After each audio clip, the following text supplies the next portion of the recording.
Welcome to யாவரும் சமைக்கலாம். வாங்க நாமளும் சமைக்கலாம்.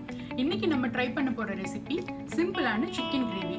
இந்த சிக்கன் கிரேவி செய்ய கம்மி டைம் தான் ஆகும். யார் வேணாலும் வீட்டில் ஈஸியா செய்யலாம்.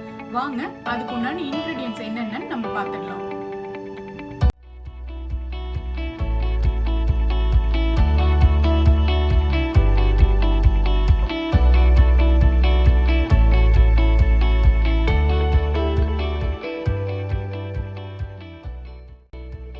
ஃபர்ஸ்ட் நம்ம இந்த 1 கிலோ சிக்கனை குக்கரில் போட்டுக்கலாம். அந்த சிக்கன் கொஞ்சம் ஓரளவுக்கு தண்ணி வெளியில் வர்ற வரைக்கும் இந்த சிக்கனை கொஞ்சம் நம்ம ஃப்ரை பண்ணிக்கலாம். ஏன்னா அந்த சிக்கனில் இருந்து வெளியில் வர்ற தண்ணியிலேயே அது கொஞ்சம் நல்லா வெந்தது அப்படின்னா சிக்கன் நல்லா நம்ம போட்ட சைஸ்லேயே பந்தாக இருக்கும். இது நம்ம சீக்கிரம் பண்ணணும் அப்படின்றதுனால நம்ம குக்கரில் பண்ணுறோம். இல்லை நீங்கள் வேற ஏதாவது பாத்திரத்தில் பண்ணுறதுனா கூட நீங்கள் பண்ணிக்கலாம். இந்த சிக்கன் வேகிறதுக்கு ஒரு 5லிருந்து 7 நிமிஷம் வரைக்கும் டைம் ஆகும். இது நீங்கள் மட்டனில் பண்ணீங்கனாலும் இன்னும் மட்டன் டேஸ்ட்டும் இன்னும் நல்லாவே உங்களுக்கு கிடைக்கும்.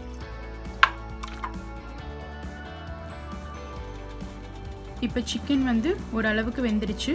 இந்த சிக்கனில் நம்ம கட் பண்ண 1.5 வெங்காயம் சேர்த்துக்கலாம். இதுக்கப்புறம் நம்ம கட் பண்ண தக்காளியும் ஆட் பண்ணிடலாம். 12 பச்சை மிளகா. இது இந்த பச்சை மிளகா நான் வாங்குகிற இடத்துல கொஞ்சம் காரமாகவே இருக்கும். அதனால 12 பச்சை மிளகா எடுத்திருக்கேன். நீங்கள் உங்கள் பச்சை மிளகா காரம் ஓரளவுக்கு கம்மியாக இருக்கும் அப்படின்னா நீங்கள் 15 பச்சை மிளகா வரைக்கும் நீங்கள் எடுத்துக்கலாம். அதுக்கப்புறம் இந்த தேங்காவையும் 1/2 மூடி தேங்காய் சின்னதாக கட் பண்ண தேங்காவையும் ஆட் பண்ணிக்கிறேன். சும்மா ஒரு தடவை ஒரு கிளறி விட்டுருங்க. அதுக்கப்புறம் இந்த டிஷ்க்கு கொஞ்சம் மஞ்சத்தூள் நம்ம எப்போவுமே அதிகமாக போடணும். இதில் மஞ்சத்தூள் நம்ம எந்த அளவுக்கு போடுறோம் அப்படின்றமோ அந்த அளவுக்கு வாசனையாக நமக்கு நல்லா கிடைக்கும் அந்த கிரேவி. நான் ஒரு 1.5 ஸ்பூன் போட்டிருக்கேன். மீடியம் ஸ்பூன் தான் எடுத்திருக்கேன். அதுக்கப்புறம் ஆல்ரெடி நம்ம பச்சை மிளகாய் போட்டிருக்கோம். அதனால நம்ம தேவையான அளவு வரமிளகாத்தூள் சேர்த்துக்கலாம். நான் ஒரு அரை டீஸ்பூன் எடுக்கிறேன்.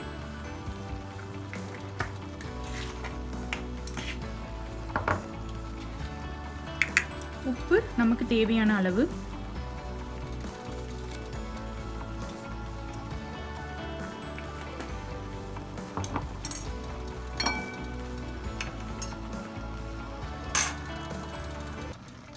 அதுக்கப்புறம் கொஞ்சம் கருவேப்பிலை, கொஞ்சம் சேர்த்துருக்கிற கொத்தமல்லி தூள். இது எல்லாத்தையும் சேர்த்து ஒரு கிளறி விட்டுருங்க. அப்போ தான் ஸ்பைசஸ் எல்லாமே நல்லா அந்த சிக்கனோட மிக்ஸ் ஆகும்.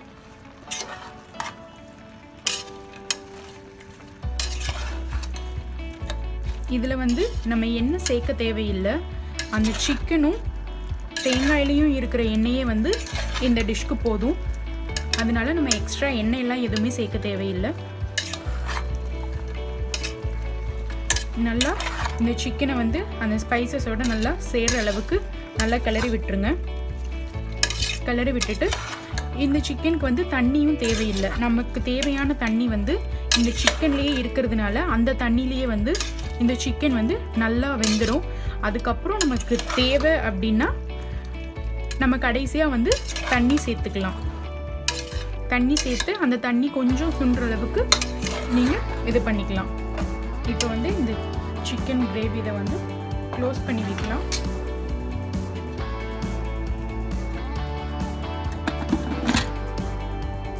நாலு விசில் வந்துடுச்சு. விசிலும் அடங்கிடுச்சு. இப்போ நம்ம செஞ்ச சிக்கன் எப்படி இருக்குன்னு நம்ம ஓப்பன் பண்ணி பார்க்கலாம்.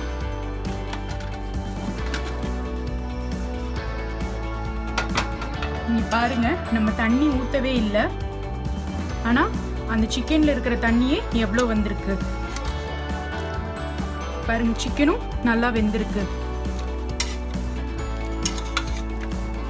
அந்த மஞ்சத்தூளோட வாசனை தேங்காவோட சேர்ந்து வரும்போது ரொம்ப நல்லா இருக்கு. பாருங்க, சிக்கன் அப்படியே எந்த அளவுக்கு நல்லா வெந்திருக்கு. இது வந்து நீங்கள் ரைஸ்க்கும் இப்படியே சாப்பிட்லாம். இல்லை உங்களுக்கு சப்பாத்திக்கு வேணும் அப்படின்னா இந்த தண்ணியை வந்து இன்னும் கொஞ்சம் நல்லா நீங்கள் சுண்ட விட்டுட்டு அதுக்கப்புறம் நீங்கள் சப்பாத்திக்கும் சாப்பிட்லாம், நல்லாயிருக்கும். இப்போ இதை வந்து நம்ம சர்வ் பண்ணிடலாம். நம்ம ட்ரை பண்ண சிம்பிளான சிக்கன் கிரேவி நல்லாவே வந்திருக்கு. நீங்களும் இதை ட்ரை பண்ணுங்க. உங்களுக்கு பிடிச்சிருந்துச்சு அப்படின்னா எனக்கு மறக்காம கமெண்ட் பண்ணுங்க. அதுக்கு முன்னாடி என்னோட சேனலை சப்ஸ்கிரைப் பண்ணிட்டு பக்கத்திலேயே வர பெல் பட்டனை ப்ரெஸ் பண்ணீங்கன்னா நான் அடுத்து போடுற வீடியோஸ் எல்லாமே உங்களுக்கு நோட்டிஃபிகேஷனாக வரும். தேங்க்யூ.